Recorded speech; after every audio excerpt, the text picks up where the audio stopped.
सत्य वचन, अमर वचन, जीवित वचन, दिव्य वचन, सत्य वचन, अमर वचन, जीवित वचन। साई दा बाबा बनी दा बाबा बगरे रे सनी रे सनी रे सनी रे सनी रे सा। दिव्य वचन, सत्य वचन, अमर वचन, जीवित वचन, दिव्य वचन, दिव्य वचन।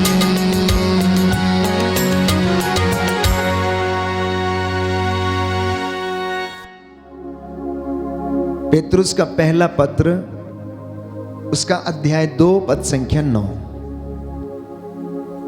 First letter to Saint Peter chapter 2 verse 9 लिखा है कि आप लोग चुने हुए वंश हैं, राजकीय याजक वर्ग हैं, पवित्र राष्ट्र तथा ईश्वर की निजी प्रजा हैं आप लोग, जिससे कि आप उसके महान कार्यों का बखान करें और वह आपको अंधकार से निकालकर अपनी अलौकिक ज्योति में बुलाकर ले आया है। बोलिए आमेन, आमेन, हालेलुया, हालेलुया। हे प्रभु यीशु, हे प्रभु यीशु, मैं विश्वास करता हूँ मैं विश्वास कि करता हूँ आपने हमें कि आपने हमें अंधकार से निकालकर अंधकार से निकाल पाप की दास्ता से छुड़ाकर पाप की दास्ता से छुड़ाकर अपनी ज्योति में बुला लिया है। अपनी ज्योति में बुला लिया। हालेलुया, हालेलुया, हालेलुया। हालेलुया। प्रियजनों, उसने आपको करोड़ों लोगों में से चुना और ये मौका दिया कि आप उसकी हुजूरी में आए और सच्चे परमेश्वर के वचनों को आप सुने और वो आपको आशीष प्रदान कर दे। हमारे यज्ञ, हमारे चढ़ावे परमेश्वर को इसकी जरूरत नहीं।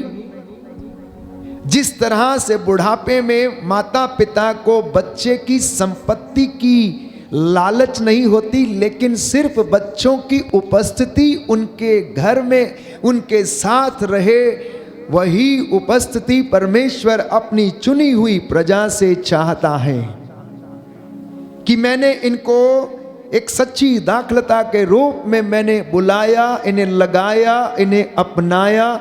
जब ये बालक था इज़राइल, जब तू बालक था, हे यहूदा, जब तू छोटा था तो मैंने तुझे पुत्र कहकर बुलाया। एक ऐसा रिश्ता हमारा प्रभु के साथ आज बनना है, उसके लिए हम बुलाए गए हैं, उसके लिए आप लोग चुने गए हैं।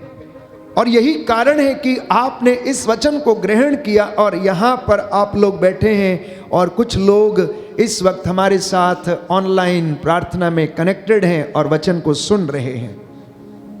तो प्रभु का वचन हमें बताता है कि आप लोग चुनी हुई प्रजा हैं। जब कोई व्यक्ति चुन लिया जाता है तो उसके लिए हर संभव कार्य करने के लिए लोग क्या करते हैं? तैयार रहते हैं।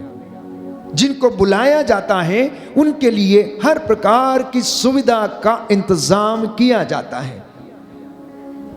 तो स्तोत्रकार कहता है, स्तोत्र संख्या 115 में पद संख्या 12 से 14 में कि प्रभु आपको याद करता है। क्या करता है? प्रभु आपको याद करता है और वह हमें आशीर्वाद प्रदान करेगा। वह श्रद्धालु भक्तों को आशीर्वाद प्रदान करेगा। प्रभु ने आपको याद किया है आज कि आओ मेरी रोटी खाओ, मेरी रोटी अनंत जीवन है। जो रोटी मैं तुम्हें देता हूं वो अनंत जीवन से भरपूर है। यदि कोई वह रोटी खाएगा तो वह मरेगा नहीं। और उसकी रोटी, प्यारे भाइयों और बहनों, उसका वचन है।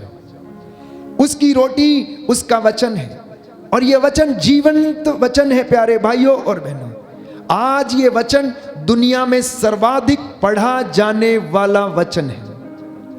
दुनिया में सबसे ज्यादा पढ़ी जाने वाली अगर कोई किताब है तो वो है पवित्र बाइबल। दुनिया में अगर सबसे ज्यादा कोई किताब जलाई गई है या अपमानित की गई है तो वो है पवित्र बाइबल। दुनिया में सर्वाधिक बिकने वाली किताब जो है वो है पवित्र बाइबल। प्रियजनों, जितनों ने इसको पढ़ा और स्वीकार किया है उनके जीवन बदल गए हैं। और वो वचन देने के लिए, वो वचन सुनाने के लिए प्रभु ने आज अपने दास को यहां पर खड़ा किया कि वो आपसे परमेश्वर की ओर से बातें कर सके। ये मेरे शब्द नहीं परंतु परमेश्वर के ये शब्द हैं कि वो आपको आज आशीर्वाद देना चाहता है, आपको मन की शांति देना चाहता। मैं जानता हूं आप में से बहुत सारे लोग हैं जो अशांत हैं, जिनके जीवन में शांति नहीं है, बहुत बेचैनी है, हृदय में शांति नहीं है, बहुत बेचैनी है, आत्मिक शांति नहीं है, कुछ करना चाहते हैं लेकिन होता नहीं है, पारिवारिक शांति नहीं है, समाज में शांति नहीं है, और आपके और हमारे आस पड़ोस में भी शांति नहीं है। तो ऐसी परिस्थिति में परमेश्वर का वचन हमें याद दिलाता है लेवी के ग्रंथ अध्याय 26 पद संख्या 6 में कि मैं देश भर में शांति बनाए रखूंगा। बोलिए आमेन, हालेलुया, हालेलुया। जिससे कि तुम लोग, कहता है, निर्भय होकर सो सको। परमेश्वर का वादा सुनिए, आपको उसने चुना, आपको उसने बुलाया, आपको वो याद करता है, आपको वो आशीर्वाद देता है और आपके प्रांतों में आशीर्वाद बनाए रखता है, शांति बनाए रखता है, जिससे कि आप रात्रि में निर्भय होकर सो सकें। बोलिए आमेन, आमीन, हालेलुया, हालेलुया। प्रभु का वचन कहता है, प्रभु का वचन कहता मैं है, देश भर में शांति बनाए रखूंगा, मैं तेरे घर में शांति बनाए जिससे रखूंगा, तुम निर्भय होकर जिससे तुम निर्भय सुख होकर की नींद सो सको। सुख की नींद सो सको। हालेलुया, हालेलुया, हालेलुया। हालेलुया। तो वो हर व्यक्ति को शांति देना चाहता है। क्यों देना चाहता है? What is the reason? उसे क्या जरूरत है? ईश्वर को हमारी जरूरत क्यों है? वास्तव में हमें ईश्वर की जरूरत होनी चाहिए क्योंकि हर व्यक्ति मोक्ष की तलाश में है। हर व्यक्ति इस शरीर से आजादी पाना चाहता है क्योंकि यह शरीर रोगों से भरा हुआ एक मिट्टी का पुतला है। ये ठोकर लगती है, टूटता है, हम गिर जाते हैं, इसमें कीड़े पड़ जाते हैं, कोई फोड़ा हो जाता है तो हम उसे असमर्थ हो जाते हैं। किसी को शुगर की बीमारी लग जाए या फिर किसी को गैंग्रीन हो जाए तो उसका अंग काटना पड़ता है, कैंसर हो जाए तो उस अंग को निकालना पड़ता है। ये मिट्टी का पुतला अनेक प्रकार की इन तमाम रोगों से और बुराइयों से भरा हुआ है और इंसान इस पे कितना गर्व करता है, कितना घमंड करता है, जैसा कि ये सदा के लिए ऐसा ही रहेगा। प्यारे भाइयों और बहनों, बाइबल हमें बताती है कि परमेश्वर हमें संपूर्ण रूप से विकसित करने के लिए, परमेश्वर हमें संपूर्णता प्रदान करने के लिए, परमेश्वर हमें अपने पास बुलाने के लिए क्या करता है? हमारे साथ ये सारे कामों को करता है। वचन के माध्यम से, याजकों के माध्यम से, दुआ प्रार्थना के माध्यम से, उपवास और प्रार्थना के माध्यम से, प्रायश्चित और पश्चाताप के माध्यम से वो क्या करता है? हमें बुलाना चाहता है, पवित्र करना चाहता है। जब तक हम इस दुनिया में रहते हैं वो चाहता है कि हम इस दुनिया में भी रहते समय शांति से जीवन बिताएं, क्योंकि परमेश्वर को मालूम है कि शैतान इन लोगों की परीक्षा लेगा। यूहन्ना का सुसमाचार अध्याय 17, यीशु मसीह ने प्रार्थना की, हे पिता, मैं तेरे पास आ रहा हूं। जब तक मैं इनके साथ था तब तक मैंने इनकी देखभाल की, लेकिन अब मैं तेरे पास आ रहा हूं, अब इसलिए आप इनकी देखभाल करना। और आपकी देखभाल करने के लिए पवित्र आत्मा प्रभु यीशु हमें देकर चले गए, जो हमारी अस्पष्ट आहों को समझता है। बाइबल में बताती है, इब्रानियों के पत्र अध्याय 4 में हम पढ़ते हैं कि वो हमारी अस्पष्ट आहों को समझता है और प्रार्थना करता है, और उस प्रार्थना के जरिए आपको परमेश्वर अनुग्रह प्रदान करता है। बोलिए आमेन, आमीन, हालेलुया, हालेलुया। हे प्रभु यीशु, हे प्रभु यीशु, मैं विश्वास करता हूँ मैं विश्वास कि करता हूँ आप मुझे कि आप मुझे पवित्र आत्मा के वरदानों से पवित्र आत्मा के वरदान भरते हैं। भरते हैं। हालेलुया, हालेलुया, हालेलुया। हालेलुया। दूसरा कारण परमेश्वर हमें क्यों चुनता, क्यों बुलाता, क्यों पवित्र करता है? क्योंकि वह जीवन का स्रोत है। जीवन का मूल स्रोत परमेश्वर है। जिंदगी वहां से शुरू होती है और उसी में समाप्त होती है। हम जहां से आए हैं, इंसान को वहां पर लौटना है। तो स्वयं ईश्वर जीवन का स्रोत है। जो उसके साथ जुड़ जाता है, उसके जीवन में भी क्या आ जाता है? शांति आ जाती है। तो बाइबल कहती है अफेसियों के पत्र अध्याय 2 पद संख्या 14 से 17 में कि तब उन्होंने आकर दोनों को शांति का संदेश सुनाया, आप लोगों को जो दूर थे और उन लोगों को भी जो निकट थे। जो दो दूर हैं उनको भी शांति का संदेश, और जो निकट हैं उनके लिए भी परमेश्वर शांति का संदेश सुनाता है। जब भी उसके चुने हुए लोग इस वचन को बोलते हैं तो इन वचनों से वो आपके हृदयों को स्पर्श करता है और आमंत्रित करता है। कितनी सुंदर बात है कि आज का दिन परमेश्वर ने अपने लिए ठहराया, आपके लिए ठहराया कि आप उसकी हुजूरी में बैठे। 6 दिन काम करने के बाद 7वें दिन उस सृष्टिकर्ता पिता परमेश्वर की आराधना करें। वो परमेश्वर आपको और आपके परिवारों को और आपके घरों को, आपके बच्चों को, संतानों को उन्नति प्रदान करे। इसलिए वो चाहता है कि आओ और ले जाओ, मुफ्त में ले जाओ, कोई दाम चुकाने की जरूरत नहीं है। आप यहां बैठे हैं, आपको दाम चुकाने की जरूरत नहीं है, आपके लिए फ्रीली अवेलेबल है। The grace of the Lord is freely given to everyone. क्योंकि बाइबल हमें बताती है कि परमेश्वर ने ईसा मसीह के द्वारा हमको ये अनुग्रह प्रदान किया है और उसी के द्वारा हमारी मुक्ति संभव हुई है। बोलिए आमेन, आमीन, हालेलुया, हालेलुया, हालेलुया, हालेलुया। तो कुछ लोगों का शक है कि यीशु मसीह का मरना हमें किस तरह से उद्धार दिला सकता है। पुरानी व्यवस्था में हम पढ़ते हैं, लेवी के ग्रंथ में हम पढ़ते हैं, और आज दुनिया के कई कोनों में ऐसी ही प्रथा अभी भी चलती है कि पुजारी मेमने की या फिर बकरे की या फिर सांड की बलि चढ़ाता है और उसका रक्त लेकर लोगों पर छिड़कता है और उससे ईश्वर को प्रसन्न करने की कोशिश करता है। यहूदी प्रथा में भी हम यही पढ़ते हैं, पुरानी व्यवस्था में, लेवी के ग्रंथ में हम पढ़ते हैं कि जब यज्ञ और चढ़ावे चढ़ाए जाते थे तो मेमने का वध करके जो निर्दोष हुआ करता था उसका वध करके याजक उस लहू को लेकर लोगों पर छिड़कता था। और प्यारे भाइयों और बहनों, ये सोचकर कि इस लहू के द्वारा पापों का प्रायश्चित होगा। लेकिन बाइबल ये कहती है कि इंसान के लहू में जीवन है, जानवर के लहू में जीवन नहीं है। क्यों? क्योंकि जानवर का लहू दूसरे जानवर को यदि देंगे भी तो भी जान नहीं बचेगी, लेकिन इंसान का रक्त दूसरे इंसान के अंदर प्रवाहित कर दिया जाए तो उसे जीवन मिल जाता है।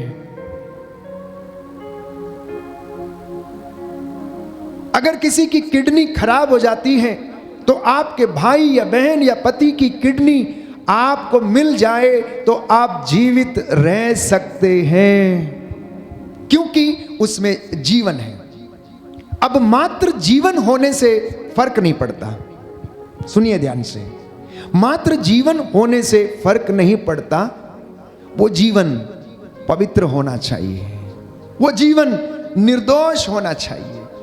तो बाइबल रोमियो के पत्र अध्याय 3 पद संख्या 23 में कहती है, सबने पाप किया, सब ईश्वर की महिमा से वंचित है। तो इंसान ईश्वर की महिमा से वंचित है। तो इंसान से उत्पन्न इंसान हमारे पापों का उद्धार नहीं कर सकता। भविष्यवाणी के रूप में यशायाह नबी ने 6000 साल पहले, ईसा के आने से 6000 साल पहले भविष्यवाणी की और कहा कि एक कुंवारी गर्भवती होगी, वह पुत्र जनेगी, पवित्र आत्मा के द्वारा वो पुत्र इस दुनिया में आएगा जिसका नाम होगा ईसा अर्थात इमैनुएल, जो इस दुनिया पे राज करेगा, उसके राज का कभी अंत नहीं होगा। और उसका अर्थ है कि ईश्वर हमारे साथ रहेगा। ईसा के आने से लगभग 6000 साल पहले यह भविष्यवाणी की गई थी और उस भविष्यवाणी को पूरा होना अनिवार्य था। इसलिए लूकस के सुसमाचार में हम पढ़ते हैं कि गैब्रियल दूत मां मरियम के पास भेजा गया और उससे कहा, प्रणाम प्रभु की कृपा पात्री, तू नारियों में धन्य है, प्रभु की कृपा तुझ पर हुई, पवित्र आत्मा तुझ पर उतरेगा और सर्वोच्च ईश्वर की शक्ति की छाया तुझ पर पड़ेगी। तू गर्भवती होगी, एक पुत्र जनेगी और उसका नाम ईसा रखेगी। प्यारे भाइयों और बहनों, अब यीशु मसीह इंसान से उत्पन्न नहीं था। यीशु मसीह ईश्वर के द्वारा पवित्र आत्मा के सामर्थ्य से मां मरियम की गोद में आया था। उसमें इंसान का तत्व, प्यारे भाइयों और बहनों, मौजूद नहीं था, केवल ईश्वर का तत्व उसमें मौजूद था, इसलिए वह पवित्र था। हालांकि वह इंसानी रूप में था, लेकिन उसमें, प्यारे भाइयों और बहनों, जैसे बच्चे की जन्म के लिए 2 क्रोमोसोम्स क्या होते हैं, रिस्पॉन्सिबल होते हैं, एक्स और वाई। लेकिन यीशु मसीह के लहू में शोधकर्ताओं ने शोध किया कि उसके लहू में, प्यारे भाइयों और बहनों, एक ही क्रोमोसोम था। इसलिए यीशु का लहू पवित्र था। और जब किसी पवित्र व्यक्ति की, निर्दोष व्यक्ति की बलि चढ़ाई जाएगी तो पापों की क्षमा तभी मिलेगी।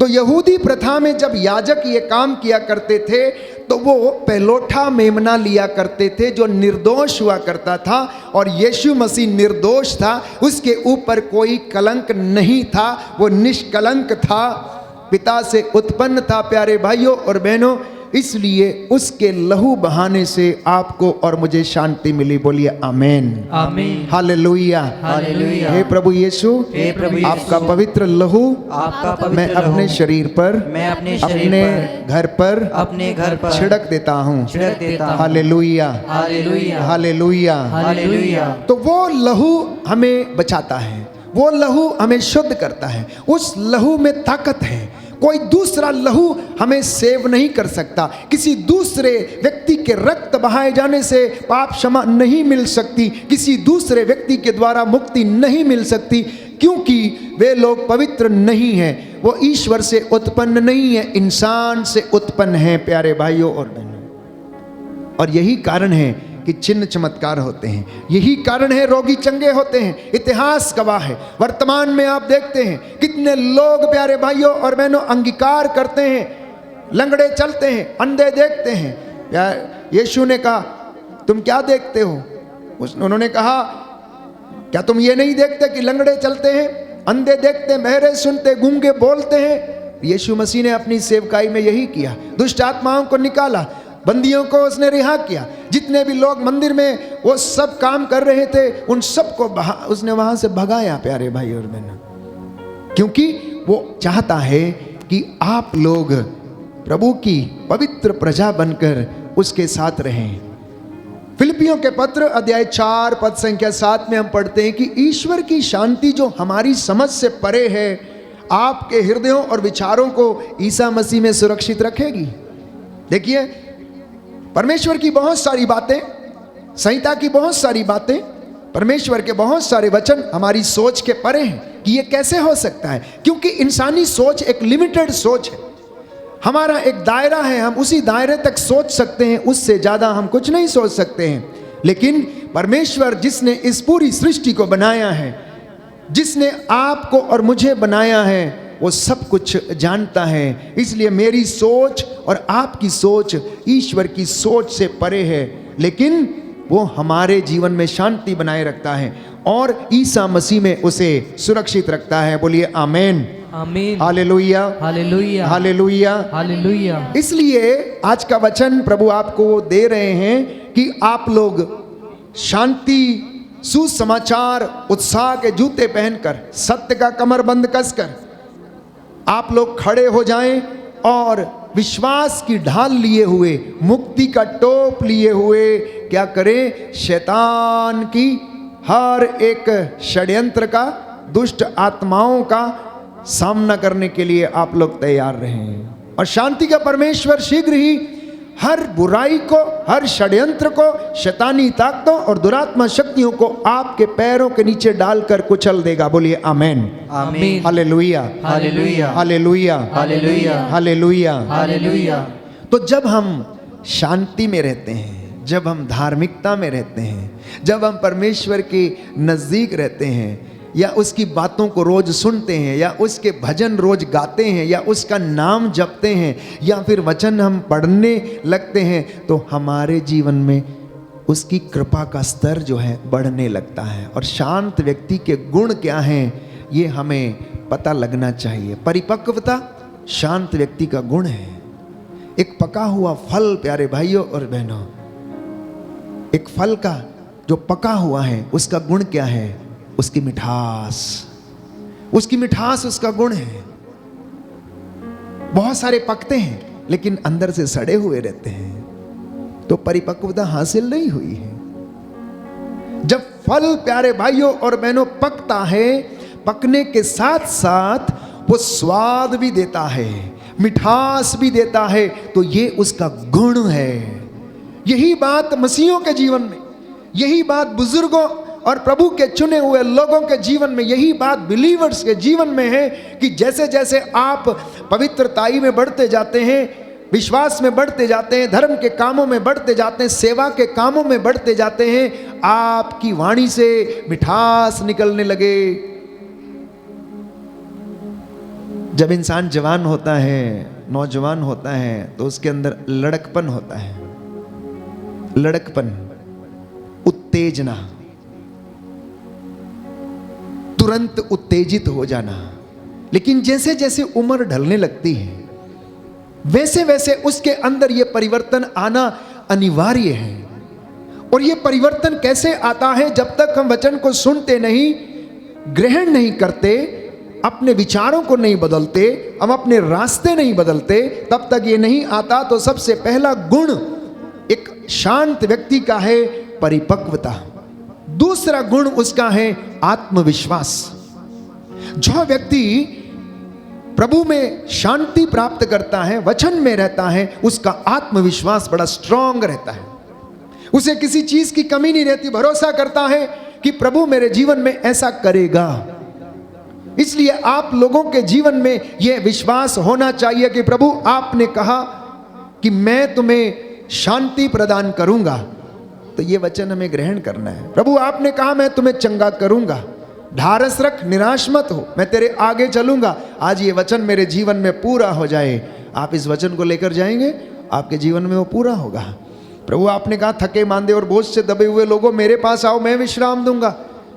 और प्रभु आपको वो चीज प्रदान करेगा। तीसरा गुण कि वो अपने उद्देश्यों को सामने रखता है। जो व्यक्ति शांत है, प्रार्थना में है, धर्मी है, सबसे पहले उसकी प्राथमिकताएं होती हैं। प्राथमिकता क्या? सुबह उठना, सुबह उठकर भोर में परमेश्वर का धन्यवाद करना, परमात्मा से जुड़ जाना, क्योंकि वो हमें आत्मिक और आध्यात्मिक शक्ति से संपन्न करता है। आप देखिए, जो लोग सुबह के समय आध्यात्मिक शक्ति से संपन्न नहीं है या चार्ज नहीं है, उनका दिन भर दिमाग, प्यारे भाइयों और बहनों, उनकी बोली, उनकी लैंग्वेज सुबह से लेकर शाम तक गुस्से में, झगड़े में क्या होती है? बीतती है, बेचैनी में बीतती है। लेकिन यदि आप अपने आप को प्रातः की बेला से ही चार्ज करके चलते हैं, तो ईश्वर का तत्व इस वचन के रूप में हमारे जीवन में कार्य करता है। So therefore everyone needs to charge himself and herself in the morning with the word of God. हर व्यक्ति को सुबह उठकर परमेश्वर का भजन गाना, नाम जप करना और उसकी वाणी को ग्रहण करने की आवश्यकता है। उसके बाद अपने रोजमर्रा की जिंदगी में कामों को करने की आपको आशीष मिलेगी। चौथी बात, विनम्रता उसके जीवन में झलकती है। जो व्यक्ति धर्मी है, जो व्यक्ति सच्चा है, जो झूठ नहीं बोलता, विनम्रता उसके जीवन में झलकती है। पांचवी बात कि वह सर्वगुण संपन्न व्यक्ति के रूप में उभरने लगता है। अनेक गुण उसके जीवन में आते हैं क्योंकि परमेश्वर की शांति उसके जीवन में और परिवार में बनी रहती है। वो घमंडी नहीं बनता है, अहंकारी नहीं होता है, वो लालच नहीं करता है। इसके विपरीत प्यारे भाइयों और बहनों, जो व्यक्ति अशांत रहता है उसका स्वभाव देखिए कैसा रहता है। जीवन का उद्देश्य उसे ऐसा लगता है जैसे समाप्त हो गया।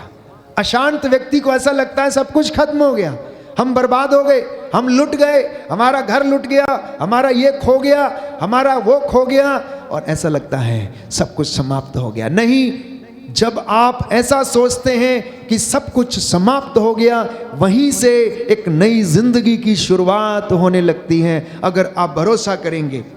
जो व्यक्ति अशांत है उसके मानसिक स्तर, उसका शारीरिक स्तर और उसका भावनात्मक स्तर में बड़ी हलचल रहती है। इमोशनली वीक रहता है, फिजिकली भी वीक रहता है, बीमारियों से ग्रसित रहता है और मेंटली भी वीक रहता है। सोच नहीं पाता है, याद नहीं कर सकता है, याददाश्त उसकी समाप्त हो जाती है। करना कुछ चाहता है, करता कुछ है और निर्णय लेने में वो प्यारे भाइयों और बहनों बहुत ज्यादा कमजोर हो जाता। हालेलुया, हालेलुया, दाहिना हाथ उठाकर बोलेंगे हालेलुया, हालेलुया। हे प्रभु यीशु, हे प्रभु यीशु, मुझे इन तमाम गुणों से मुझे इन तमाम गुणों से संपन्न कीजिए। संपन्न कीजिए। Hallelujah, hallelujah. आइए प्रभु यीशु, आइए प्रभु यीशु, मेरी जिंदगी में, मेरी जिंदगी मेरे में, जीवन में, मेरे जीवन मेरे में, व्यक्तिगत जीवन मेरे में व्यक्तिगत जीवन में शांति प्रदान कीजिए। शांति प्रदान कीजिए। हालेलुया, हालेलुया, हालेलुया। हालेलुया। अशांत व्यक्ति में हमेशा बदले की भावना रहती है, ईर्ष्या की भावना रहती है, लोगों को गिराने की उसके विचार रहते हैं, इसलिए वो अशांत रहता है। लोगों की खुशी से उसको दुख होता है। लोग खुश हैं लेकिन ये व्यक्ति दुखी होता है। क्यों? क्योंकि अभी तक इसमें ईश्वर का तत्व मौजूद नहीं, और यही कारण है वो बीमारियों से जकड़ने लगता है, और यही कारण है चिड़चिड़ापन, झगड़ा उसके अंदर आ जाता है। जिंदगी में स्थिरता नहीं रहती है, समस्याओं का सामना नहीं कर पाता है, उनसे दूर भागता है। याद रखिए, अगर आप समस्याओं से दूर भागेंगे तो समस्याएं आपका पीछा करेंगी, आपको छोड़ेंगी नहीं, और आप अल्प विश्वासी हो जाएंगे और जिंदगी में ऐसा लगेगा सब कुछ समाप्त हो गया है। इसलिए प्रभु का वचन कहता है झूठ मत बोलो, ईर्ष्या करना छोड़ दो, सत्य का कमरबंद कसो, शांति, सुसमाचार, उत्साह के जूते पहनो, विश्वास की ढाल लेकर खड़े हो जाओ। क्योंकि हमारी लड़ाई लोगों से नहीं है, हमारी लड़ाई किसी मनुष्य से नहीं है, आकाश की दुष्ट आत्माओं से, संसार के अधिपतियों से है, शैतानी दुरात्मा शक्तियों से हमारी लड़ाई है, जो दिन रात हमें परमेश्वर से दूर करने के लिए लगी रहती हैं। हालेलुया, हालेलुया, हालेलुया, हालेलुया। तो हमें क्या करना चाहिए? हमें क्या करना चाहिए? प्रभु कहता है, ओ मेरी चुनी हुई प्रजा, ओ मेरे बेटे, ओ मेरी बेटी, तू जीना चाहता है, तू शांति चाहता है, आजा मेरे पास आ। देख, जीवन का स्रोत मैं हूँ, आदि मैं हूँ, अंत मैं हूँ, अल्फा मैं हूँ, ओमेगा मैं हूँ। यदि तू मेरे पास आएगा अंधकार में कभी नहीं भटकेगा। प्यारे भाइयों और बहनों, प्रभु ने कहा जिनको मैंने चुन लिया है और जो मेरे साथ हैं वो हमेशा अनंत काल तक जीवित रहेंगे। हम एक सुंदर गीत गाएंगे और प्रभु की महिमा करेंगे, और उसके बाद हम आज प्रभु से मशवरा करेंगे कि प्रभु हमें क्या करना चाहिए। हमें बताइए प्रभु वचन के माध्यम से कि प्रभु मेरे जीवन में शांति कैसे आ सकती है, माता पिता और बच्चों में शांति कैसे आ सकती है, भाई बहनों में कैसे वो प्रेम पनप सकता है। बहुत सारी बातें, व्यवहारिक बातें तो ना जाने कितनी है, मैं कितनी आपको गिना सकता हूं व्यवहारिक रूप से कि आप ऐसा करो तो ऐसा हो जाएगा, वैसा करो तो वैसा हो जाएगा, ऐसा करो तो वैसा करो। लेकिन बाइबल क्या कहती है कि परमेश्वर हमसे क्या चाहता है कि हम क्या करें, और ईश्वर की आशीष और उसका अनुग्रह हमारे जीवन में आ जाए।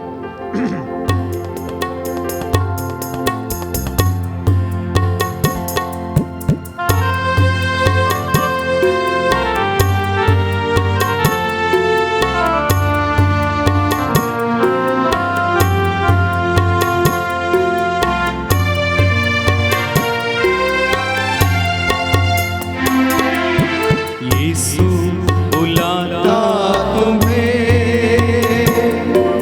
यीशु बुलाता तुम्हें, बड़ी चाह से तुमको बाहों में लेने। यीशु बुलाता तुम्हें, यीशु बुलाता तुम्हें। सभी लोग गाएंगे। यीशु बुलाता तुम्हें, बड़ी चाह से तुमको बाहों में लेने। यीशु बुलाता तुम्हें, दुख की गहराइयों में देगा शांति तुम्हें। दुख की गहराइयों में देगा शांति तुम्हें, दुख की गहराइयों में देगा शांति तुम्हें। दुख की गहराइयों में देगा शांति तुम्हें। सोच समझ कर उसे निहारो, आनंद अनोखा देगा तुम्हें। सोच समझ कर उसे निहारो, आनंद अनोखा देगा।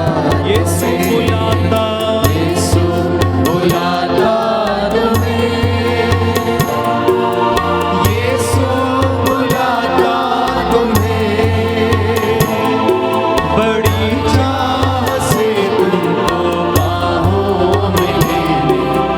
यीशु बुलाता तुम्हें।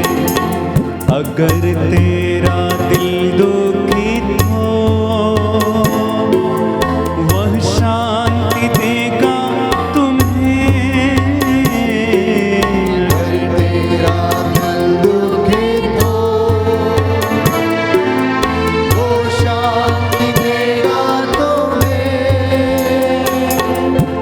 अपनी आंखों की पुतली जैसे सच्ची सुरक्षा देगा तुम्हें। अपनी आंखों की पुतली जैसे सच्ची सुरक्षा देगा। यीशु बुलाता, यीशु बुलाता तुम्हें। आमीन।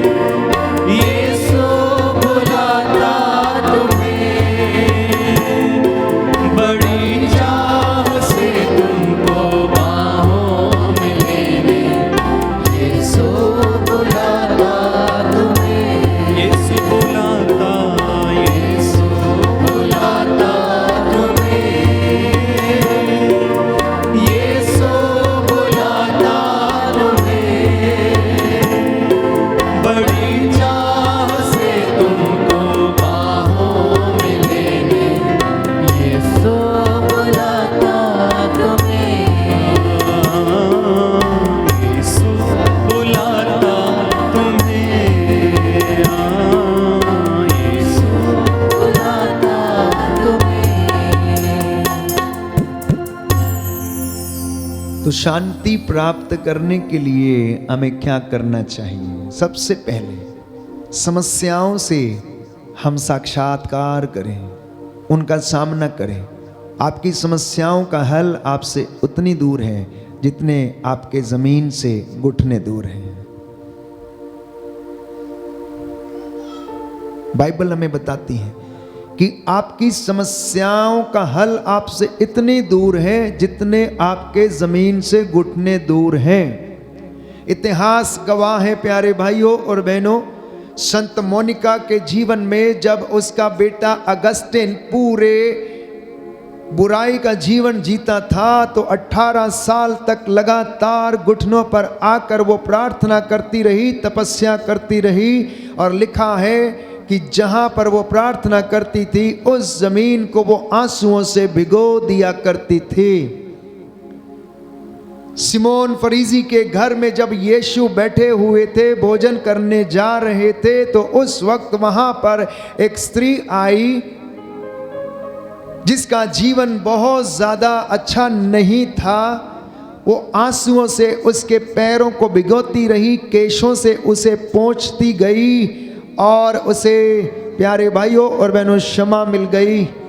नाकेदार आता है, परमेश्वर के मंदिर के द्वार पर घुटना टेकता है, छाती पीट पीट कर कहता है मुझ पर दया कर।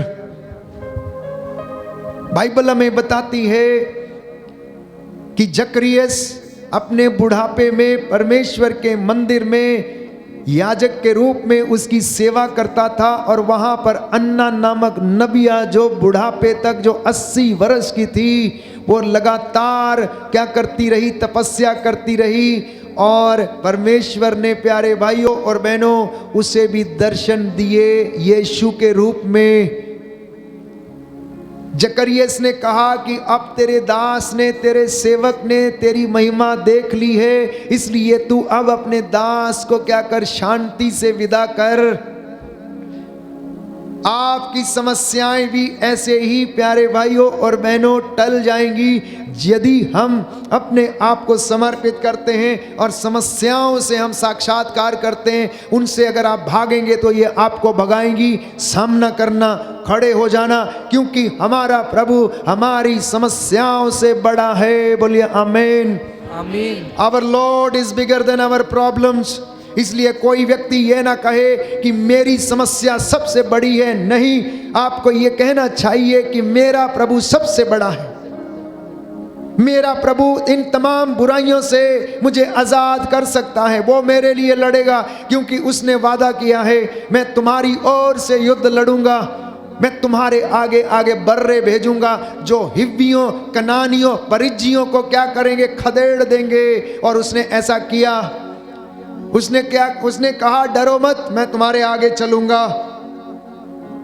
दूसरी बात आपको करने की आवश्यकता है कि परमेश्वर में रेस्ट करने की आवश्यकता है, आराम करने की आवश्यकता है, शांति को बटोरने की आवश्यकता है। आप जितने ज्यादा शांत रहेंगे उतना ही सामर्थ्य आपके अंदर प्यारे भाइयों और बहनों बहेगा, उतनी ही अनॉइंटिंग आपके अंदर से निकलेगी।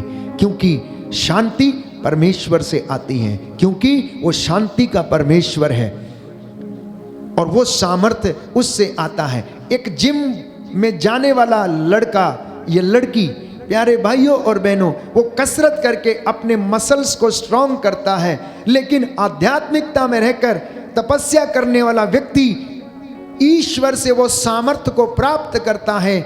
आप पढ़ते हैं कि ऋषियों, मुनियों ने, आचार्यों ने तपस्या के कारण वो सिद्धि हासिल की, परमेश्वर से जुड़ने की और वो खुशी लोगों के साथ बांटने की। वही मस्सा, वही अनुग्रह, वही अनॉइंटिंग हम प्रभु के साथ रहकर हासिल कर सकते हैं। और अगर हम विश्वास करेंगे और उस विश्वास के साथ किसी पर हाथ रखेंगे तो वो चंगा होगा। क्योंकि बाइबल हमें बताती, मार्कुस का सुसमाचार अध्याय 16 पद संख्या 17 में, मुझ में विश्वास करने वाले लोग मुझसे भी महान और बड़े काम करेंगे। वो अपने हाथों में सांपों को उठा लेंगे, बिच्छुओं को उठा लेंगे, कुछ हानि नहीं होगी। विष पिएंगे, उन्हें कुछ हानि नहीं होगी। प्यारे भाइयों और बहनों, ये अनुग्रह परमेश्वर ने हमें दिया। तीसरी बात, आत्मविश्वास पैदा करें, प्रभु में विश्वास पैदा करें। वो दुख में हमको परख लेता है, दुख की भट्टी में हमको छोड़ देता है, परखता रहता है।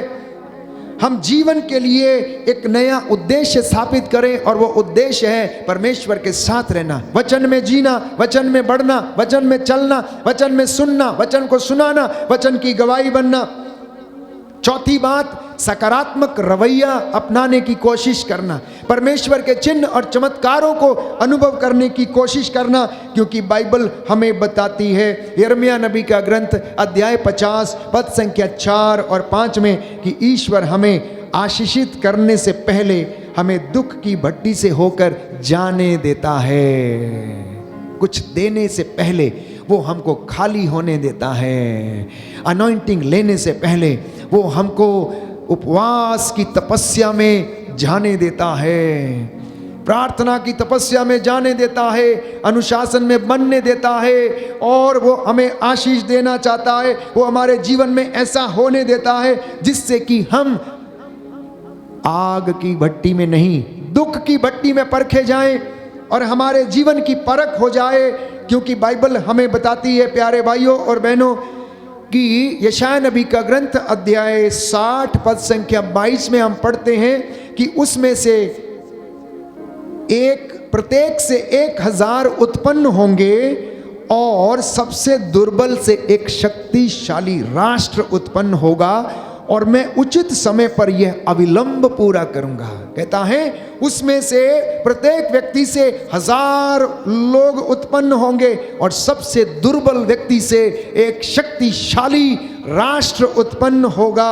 और प्रभु कहता मैं उचित समय आने पर यह अविलंब पूरा कर दूंगा, बिना देरी किए हुए मैं इस बात को पूरा करूंगा। इसलिए संत पौलुस इब्रानियों को लिखता अध्याय 5 पद संख्या 7 में कि मसीह ने इस पृथ्वी पर रहते समय पुकार पुकार कर पिता से प्रार्थना की, आंसू बहा बहा कर ईश्वर से जो उन्हें मृत्यु से बचा सकता था प्रार्थना की, अनुनय विनय की, और श्रद्धालुता के कारण उनकी प्रार्थना को सुना गया।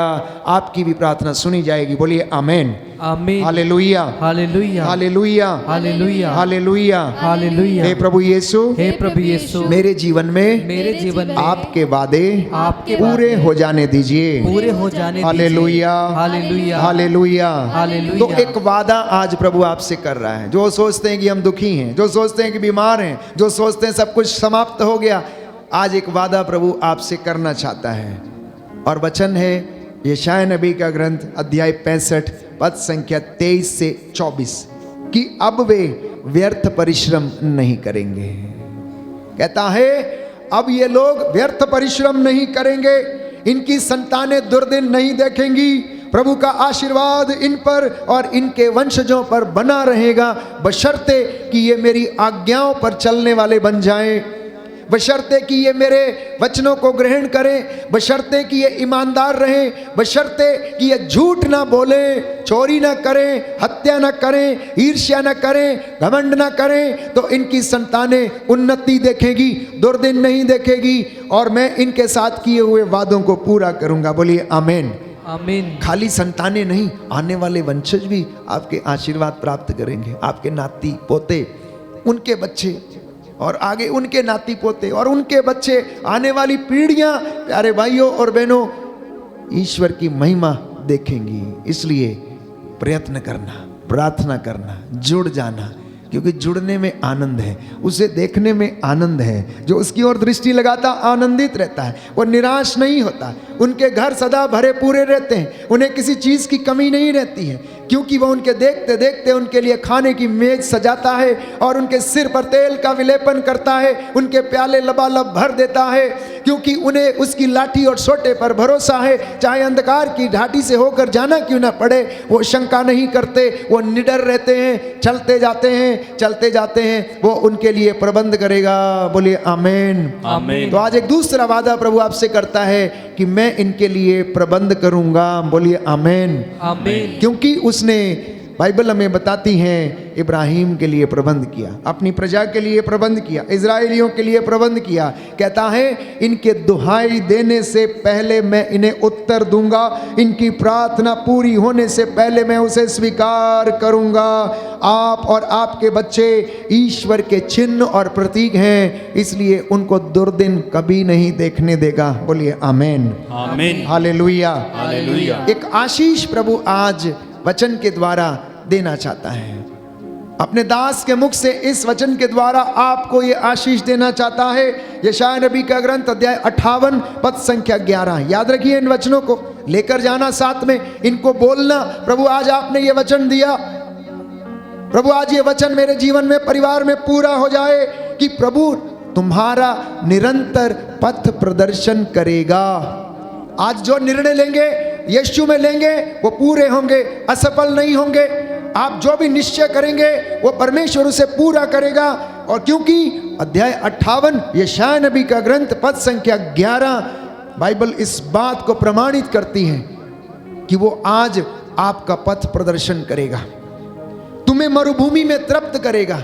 मतलब अगर तुम्हारी कंगाली में आटा गीला है तो तब भी वो तुम्हारे लिए प्रबंध करेगा, क्योंकि उसने सरप्ता की विधवा के लिए एलीशा के द्वारा प्रबंध किया। याद रखिएगा, अकाल पड़ा था, उसके पास कुछ भी नहीं था, एक मुट्ठी आटा था, थोड़ा सा कुप्पी में तेल था, और पूरे अकाल में उसके पास कुछ नहीं था। उसकी कंगाली में मानो आटा गीला ही था, कुछ भी नहीं था। उसका बेटा और वो खाकर मर जाने वाले थे, लेकिन प्रभु ने सरप्ता की विधवा के लिए प्रबंध किया, तो आपके लिए क्यों ना करेगा। बोलिए आमीन, आमीन। इन वचनों को रिसीव करके जाना, इन वचनों को ग्रहण करना प्यारे भाइयों और बहनों।